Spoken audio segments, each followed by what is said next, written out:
and welcome to the Flix Forum podcast, where each episode we go back and we look at a Netflix original film in the order of release. Today we have Netflix 344th film from 2021. It's the French action comedy called The Misadventures of Hedi and Cokeman, or in French, En Passant Pecho, Les Carottes Sont Cuites. It's directed by Julien Hollande and stars Nassim Lyes, Fred Testot and Julie Ferrier. I'm Jesse, I'm your host. Apologies for the French, not great with the French language, but that is all good. So this one is a, I don't even know how to describe it, but this is like a drug-infueled comedy. So if this is not your type of thing, you're probably not going to want to hang around for this one. Other than that, if you have seen it, hang around. If you haven't seen it and you want to, give us a pause and come back a little bit later on, because we will spoil this as we go. Because we kick the show off with the Fast Flicks, where we do a quick little summary of what the film is all about. So this one, for me, it's a bunch of drug dealers that are trying to make money on the streets of Paris. That's the gist of the story, realistically. And obviously the title, Misadventures, this is literally them going around town doing silly stuff the whole time. How did this one end up on Netflix? What can we say about this film? So translations around the world. So the actual French translation is Passing By, the Carrots Are Cooked. That's the actual title. I guess there's a reason why that they've sort of switched around the world to make a bit more sense and try to get international audiences maybe to identify with the actual characters. And we'll talk a little bit soon how the French audience might actually know these characters anyway. In Spanish, it's called Product Distributors. That makes sense. They're drug dealers. In Portuguese, it's called Hedi and Cokeman's Journey, and it's all past. In Greek, it's called I Found My Dealer. Yeah, good. In Polish, The Drug Adventures of Hedi and Cokeman. In Russian, it's Hedi and Cokeman's Big Score. Interesting translations in names. They've obviously completely changed the characters' names. In Spanish, it's called Having Fun in Paris. Wow, that sounds like a rom-com. That's quite funny. And in Turkish, it's called Terrible Adventures. So a variety of different titles around the world. I guess the heads up on this one is that it does not have an English dub. But as we always say on this show, you should be watching it in its original language anyway. From what I gather, this is based on like this web series or this YouTube ongoing series called En Passant Pecho with the same character. So that's why a French audience may already know who these people are and not need to name them in the title. The director, Julien Hollande, he's actually the son of the former president of France, Francois Hollande. And apparently the short films about Cokeman and these characters has caused his father quite a bit of embarrassment. So that's quite an interesting little take on this one. Apparently the filmmakers, they wanted to push barriers because they believe comedy has become too politically correct. Nassim Lyes, who plays one of the characters and wrote the film, he said, "It's humour in which we give ourselves liberties because now in 2021, everyone is afraid to say this or that. We are in a world where everyone is afraid to make jokes." So they're taking a stance with this film. They're saying we are going to be as bad as we possibly can because we're sick of censored comedy. The soundtrack was pretty popular in Europe. It peaked at number 5 in the French album charts, as well as charting in Belgium and Switzerland too. So that's quite interesting. The Cokeman, who's played by Nassim in real life, he has an extensive background in MMA fighting and actually won a French national kickboxing championship in the welterweight division too. So interesting little side things on this film too. This was released on Netflix worldwide on the 10th of February 2021. It was filmed in Paris, in and around this city that everyone is very familiar with. What are the critics and audiences saying about this film? So on Rotten Tomatoes, it doesn't have a consensus. It only has 3 reviews, 1 fresh, 2 rotten. The audience has it at 57%. That's on less than 50 ratings, so a little bit on the low side. IMDb, even lower. It sits at a 4.5 out of 10. That's on 774 ratings. So again, that's not many ratings at all. Letterboxd, 2.7 out of 5. So again, on the low side, that's on nearly 2,000 ratings, and it's been logged by nearly 3,000 people. So that's where we're at for that one. It's tricky. This one's tricky. We're going to go into my thoughts. It's hard, lots of time and effort goes into filmmaking, and I get that. And I get that, this is a passion project for some people, but this is close to one of the worst things I've watched. I mean, we've done some pretty bad films on this show, but I would happily tell anyone listening right now, turn off and pretend you've never heard of this film. On the other hand, if you want to hear me rag on how bad this film is, hang around and listen. And that's why you can probably tell my voice is lacking a little bit of enthusiasm as we discuss this film, because just thinking back on it is making me a little bit frustrated. So let's talk about the characters. So Hedi, Hedi, him and his best mate Cokeman. They want to be the world's best drug dealers. They want money. They just want to splash cash and do fun stuff. So Hedi has a sister who is a gold digger, and she uses her connection with her relationships and the money she can get from that to help Hedi and Cokeman on their quest to make money from drugs.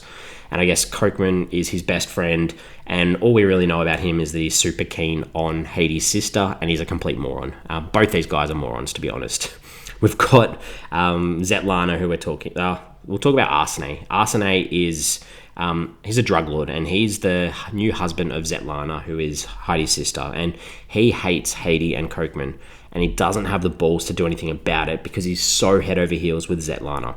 He wants her face to be on, his baked goods. She has no interest in it. She has no interest in anything actually other than his money, and it's quite clear, but he still puts up with it. And Svetlana, like I said, she chases cash, and in doing so helps her brother and his friend out. But she's such a poor character. Like, what a poor representation of a woman to say that, she's lonely and she just likes men for their money. I don't know, it just felt bad. We have this character Pong, who is Arsene's assistant, and he's one of the worst Asian stereotypes I've seen on screen. He's just like his secondhand man who does what he's told and makes spring rolls. Like, so bad. Karen is Svetlana's best friend for life almost, who puts on this show, follows her around, pretends that he's gay, wants to photograph her all the time, like be that best gay friend. But the twist is that he's actually really into her and really wants her. Like, just another poor stereotype. The only other character I'll sort of touch on is Yvonne.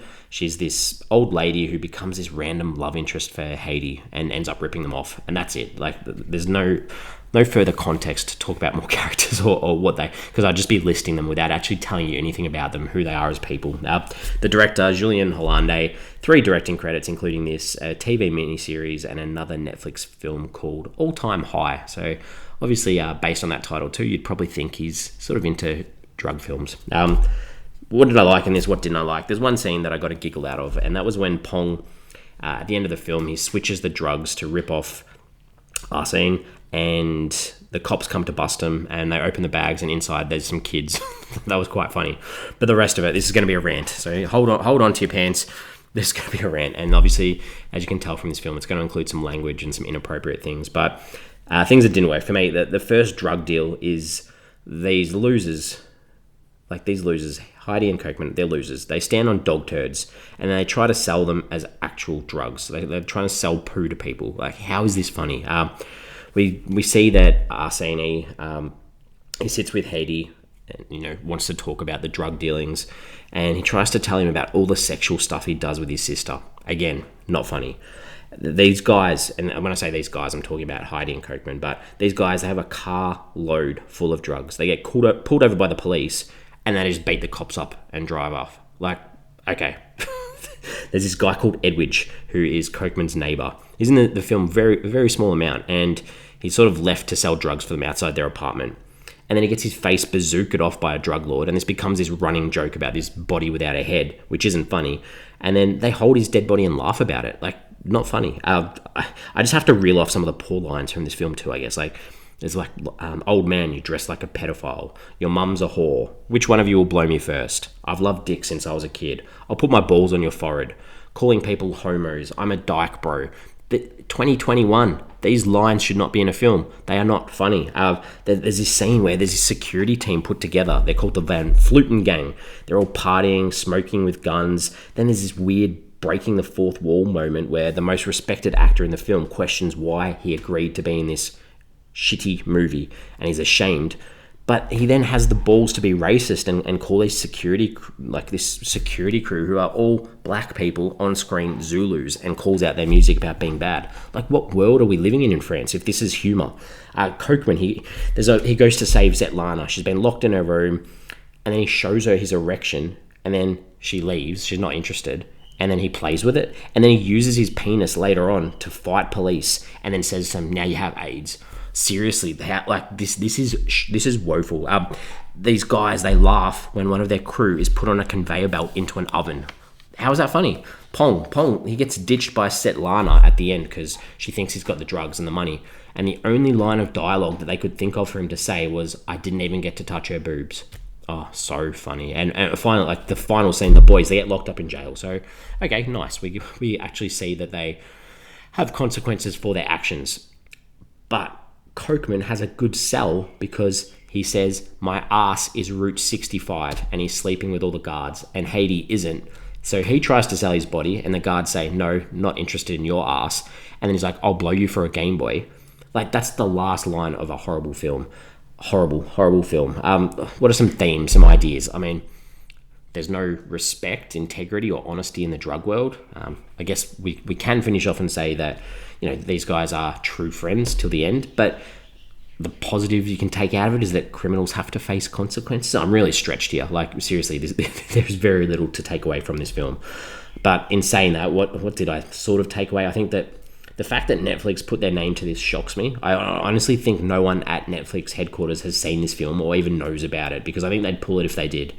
And the other part of it is, like, this whole film, you feel like you're being yelled at. The characters are just screaming at the camera the whole time or screaming at each other. There's very little to support this being anything other than an absolute bomb. Some questions, some pondering, some ideas. And I saw this in a review. This film is as hilarious as a bad case of gout. I get what you're trying to say, but again, your line's not funny. That line is not funny either.